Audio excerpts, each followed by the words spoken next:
तो bleeding fate की last episode के एंड पे हमने देखा था कि एक तरफ हमारा योंग म्योंग होता है और दूसरी तरफ से वो सभी लड़के एक साथ मिलकर उसके ऊपर अटैक करने के लिए आगे बढ़ते हैं। तो सबसे पहले उनमें से एक लड़के के मुंह के ऊपर पंच पड़ता है, जिसके साथ ही वो लड़का उड़ता हुआ पीछे जाकर गिरता है और बाकी के सभी लोग काफी हैरान हो रहे होते हैं। और इसी के साथ ही डार्क किंग भी वहां पर पहुंच जाता है, यानी योक भी वहां पर पहुंच जाता है, जो देखकर कहता है यहाँ पर क्या चल रहा है, ये तो एक कंपटीशन वाला लड़का है। क्योंकि एक लड़का उड़ता हुआ उसके पास आकर गिरता है, तो वो कहता है यहाँ पर लगता है पार्टिसिपेंट्स आपस में फाइट कर रहे हैं, चलो मुझे जाकर देखना होगा, कहीं ऐसा तो नहीं है कि वहां पर मेरे टैंक के साथ कुछ हो गया होगा। मैं यहाँ पर ये सारे के सारे कंपटीशन को ऑर्गेनाइज कर रहा हूँ, तो मेरे लिए भी काफी ज्यादा बुरा हो जाएगा अगर सभी लोग आपस में फाइट कर रहे हैं। जैसे ही वो भागता वहां पर पहुंचता है, तो वहां पर पहुंचने के बाद वो देखकर बहुत ज्यादा हैरान होता है कि सभी के सभी लड़के ग्राउंड के ऊपर बेहोश पड़े होते हैं। कोई अपनी टांग पकड़कर लेटा होता है, कोई अपना बाजू पकड़कर लेटा होता है, जबकि हमारा योंग म्योंग वहां पर लड़कों के ढेर के ऊपर बैठा होता है, वहां पर अपना बन खा रहा था और कहता है कि तुम आ ही गए, मैं तो यहाँ पर बहुत ज्यादा बोर हो रहा था, क्योंकि मैं बहुत ज्यादा बोर हो रहा था, तो ये सभी लोग मेरे से पंगा लेने के लिए चले आए और मैंने यहाँ पर इन सभी की धुलाई कर दी। तो जोक भी उसकी बातें सुनने के बाद काफी हैरान हो रहा था। तो हमारा टैंक योंग म्योंग उसे कहता है कि अंकल आप बिल्कुल भी यहाँ पर मिसअंडरस्टैंड मत करना, ये सभी लोग पहले मेरे पर अटैक करने के लिए आए थे, मैंने इनके ऊपर पहले अटैक नहीं किया, प्लीज यहाँ पर मुझे सजा मत देना। तो वो कहता है कि तुमने बहुत ही बुरा कर दिया। जबकि इसी के साथ ही ग्रेट एल्डर के पास कुछ एल्डर्स जाते हैं और जाकर कहते हैं क्या आपने देखा,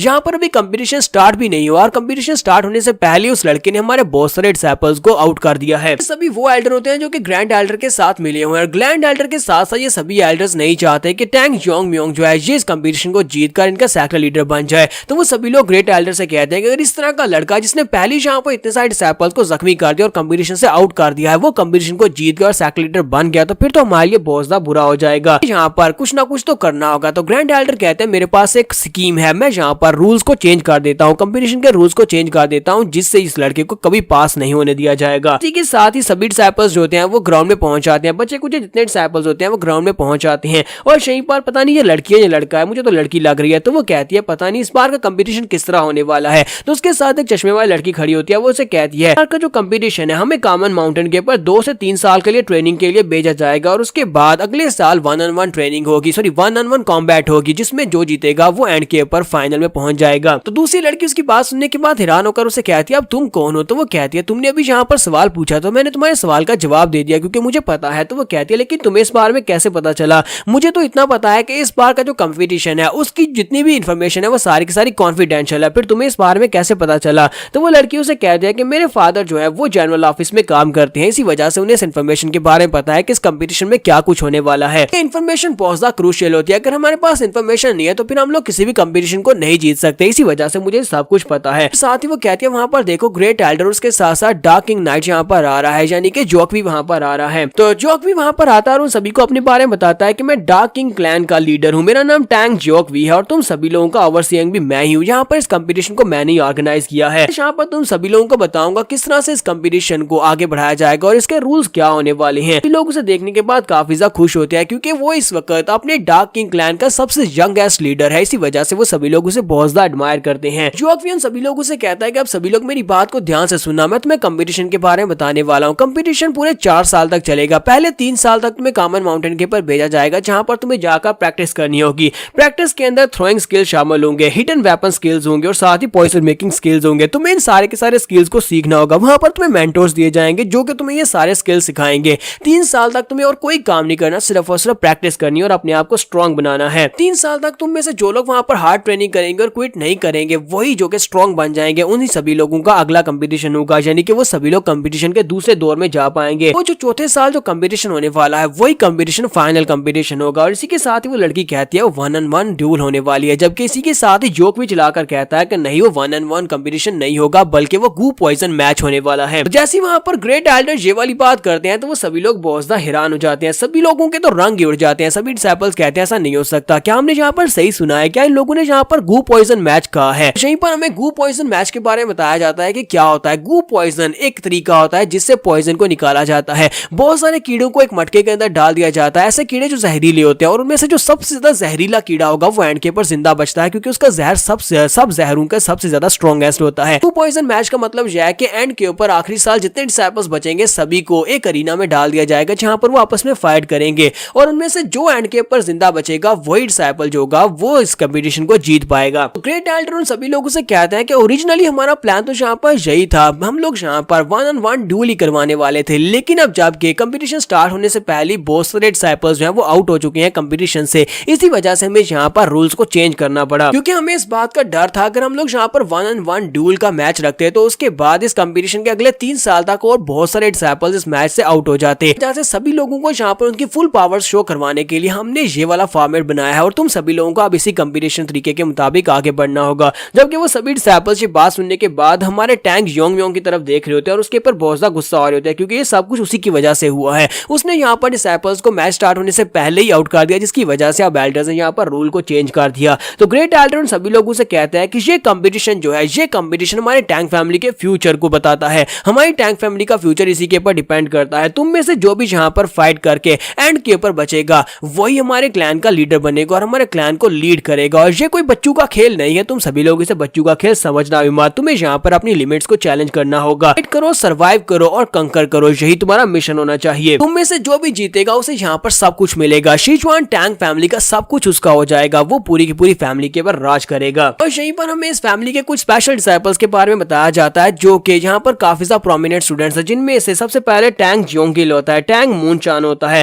टैंक योंग रियोंग होता है। इन तीनों को तो आप पहले ही जानते हैं। और उसके बाद टैंक शोकचियोन होता है, टैंक जियो क्लीन होता है और साथ में टैंक योंग म्योंग होता है। ये सारे के सारे वो डिसाइपल्स हैं जिनके पास यहाँ पर नया सेक्टर लीडर बनने के चांसेस है, क्योंकि ये सभी लोग काफी ज्यादा स्ट्रॉन्ग हैं। क्योंकि हमारा टैंक योंग म्योंग जो होता है उन सभी के नाम सुनने के बाद और साथ ही गु पॉइजन मैच के बारे में सुनने के बाद कहता है लगता नहीं है कि ये इतना मुश्किल होने वाला है, तुझे तो बड़ी आसानी से हो जाएगा। तो यहाँ पर से नेक्स्ट सीन जो होता है हमें डार्क मून स्वर्ड सेक्टर के मेन कैंप का दिखाया जाता है, जहाँ पर एक मीटिंग रूम होता है और वहाँ पर ब्लैक डेथ अलायंस की टेरिटरी में ये सब कुछ अनाउंस किया गया होता है। वहाँ पर कुछ एल्डर्स को बुलाया गया होता है, आसपास के कुछ सेक्टर्स, बड़े सेक्टर्स और खतरनाक सेक्टर्स के लोग वहाँ पर आए हुए होते हैं। यहाँ पर इन सभी लोगों की मीटिंग का एजेंडा टैंक फैमिली का कंपटीशन होने वाला है। तो उनमें से एक एल्डर उनसे कहता है कि तुम सभी लोग अपने अपने कामों में बहुत ज्यादा बिजी हो, लेकिन तुम सभी लोगों का बहुत बहुत शुक्रिया कि तुम सभी लोग टाइम निकाल कर यहाँ पर आए हो। सबसे पहले यहाँ पर अपना एजेंडा रखता हूँ, मैं तुम्हें बताता हूँ कि तुम सभी को यहाँ पर क्यों बुलाया गया है। तुम सभी को ये बात तो पता होगी कि टैंक फैमिली के लोगों ने यहाँ पर एक कंपटीशन को अनाउंस किया है, जिसमें वो अपने यंग स्टूडेंट्स को नए पैट्रियार्च बनने के लिए ट्रेनिंग देंगे और 4 साल के बाद उनका कंपटीशन कंप्लीट हो जाएगा। दूसरा एल्डर उसे कहता है क्या वाकई में तुम यहाँ पर उन बच्चों के यंग क्लैन लीडर कंपटीशन की बात कर रहे हो। दूसरा एल्डर उसे कहता है कि हाँ, मेरे स्पाइस ने मुझे इस तरह की खबरें दी हैं कि उन लोगों ने वाकई में इस तरह के किसी कंपटीशन को लॉन्च किया है। वो कंपटीशन पूरे 4 साल का होने वाला है। एल्डर उन लोगों से कहता है कि हाँ, तुम लोगों ने बिल्कुल ठीक सुना है और इस वक्त उनके बच्चे जो है वो 4-4 के ग्रुप में हर एक चैरियट के अंदर 4-4 डिसाइपल्स को कॉमन माउंटेन की तरफ भेज दिया गया है, जहां पर जाकर वो अगले 3 साल तक प्रैक्टिस करने वाले हैं। इस वक्त टैंक फैमिली की जो हालत है, टैंक फैमिली बहुत ज्यादा कमजोर है। हमारी ब्लैक डेथ अलायंस के लीडर यू गिल जोंग जो है वो बहुत ज्यादा आसानी के साथ पूरी की पूरी फैमिली को डिस्ट्रॉय कर सकते हैं और उन सभी बच्चों को रास्ते में मार सकते हैं, लेकिन उन्होंने उन बच्चों को छोड़ने का फैसला किया है क्योंकि उन बच्चों को भी इस्तेमाल किया जा सकता है। जैसे एक एल्डर कहता है कि मुझे लगता है कि वो सारे के सारे बच्चे यहाँ पर टैंक फैमिली का भविष्य है। उनमें से जो बच्चा भी यहाँ पर एंड के पर बचेगा उसे टैंक फैमिली का नया पैट्रियार्च बना दिया जाएगा। उन बच्चों के साथ कुछ भी बुरा होता है तो फिर टैंक फैमिली को बहुत ज्यादा नुकसान पहुंचने वाला है। तो मुझे तो लगता है कि सभी बच्चों को अभी मार देना चाहिए। तो उनमें से दूसरा एल्डर उसे कहता है कि तुमने बिल्कुल ठीक कहा, वो उनका भविष्य है और अगर उनके भविष्य को बड़ा होने से पहले ही काट दिया जाए तो मुझे लगता है कि टैंक फैमिली को बहुत बड़ा झटका पहुंचेगा। तो तीसरा एल्डर उनसे कहता है कि हाँ, ये बात तो वाकई में सच है कि टैंक फैमिली बहुत ज्यादा वीक हो चुकी है, लेकिन इसके बावजूद टैंक फैमिली यहाँ की सबसे बड़ी फैमिली हुआ करती थी और हमें उससे खतरा अभी भी है, क्योंकि वो अगर राइज कर जाती है तो फिर हमारे लिए बहुत ज्यादा नुकसानदेह होगी। तो बताओ कब उन बच्चों को मारने के लिए निकलना है। तो डार्क मून स्वर्ड सेक्टर का लीडर उन लोगों से कहता है कि नहीं, फिलहाल के लिए हम लोग कुछ भी नहीं करने वाले। वो सभी लोगों से कहते हैं कि इस बात का क्या मतलब है। तो वो कहता है कि मैंने इस वक्त अपने कुछ लोगों को उनके पीछे छोड़ दिया है ताकि वो उन सारी चैरियट्स का पीछा करें और देखें कि वो लोग कहां पर जाने वाले हैं। हमने ये फैसला किया है कि उन सभी बच्चों को यहाँ पर ग्रो करने दिया जाए कि इस वक्त टैंक फैमिली जो है उन सभी बच्चों को राइज करवाना चाहती है, वो उनको स्ट्रॉन्ग बनाना चाहती है और 4 साल के बाद जब उनका कंपटीशन होगा तो उनके पास एक उम्मीद की किरण होगी कि उनके डिसाइपल्स यहाँ पर फाइट करने के बाद उन्हें एक यंग पैट्रियार्च मिलने वाला है। लेकिन जब उनके डिसाइपल्स फाइट करने के लिए आएंगे, हमारे मास्टर ने ये प्लान किया है कि हम लोग उस वक्त जाकर उन सभी बच्चों को मार डालेंगे जब वो ट्रेनिंग करने के बाद तैयार होंगे। और मुझे ये बताओ कि तुम्हें यहाँ पर कैसा लगेगा जब तुम्हारे 3 साल की मेहनत के ऊपर पानी फिर जाए और तुम्हें उस वक्त कितना बड़ा झटका लगेगा। तो एक एल्डर उसकी बात सुनने के बाद कहता है कि तुमने बिल्कुल ठीक कहा, हमने इस बारे में तो सोचा ही नहीं। अगर 3 साल के बाद उन बच्चों को मार डालते हैं तो फिर तो टैंक फैमिली निस्तो नाबूद हो जाएगी। टैंक फैमिली को एक बहुत बड़ा झटका पहुंचने वाला है। दूसरा एल्डर कहता है कि बिल्कुल मोशोंग फैमिली और जीगाल फैमिली की तरह जिस तरह हम लोगों ने उनकी फैमिलीज के साथ किया था, बिल्कुल इनके साथ भी वैसा ही करेंगे। डार्क मून स्वर्ड सेक्टर के मास्टर का नाम माकिनो होता है। तो माकिनो उन लोगों से कहता है तो फिलहाल के लिए तुम अपने लोगों को सिर्फ और सिर्फ कैरेजेस को ट्रैक करने पर लगा दो कि वो लोग कहां पर जाने वाले हैं।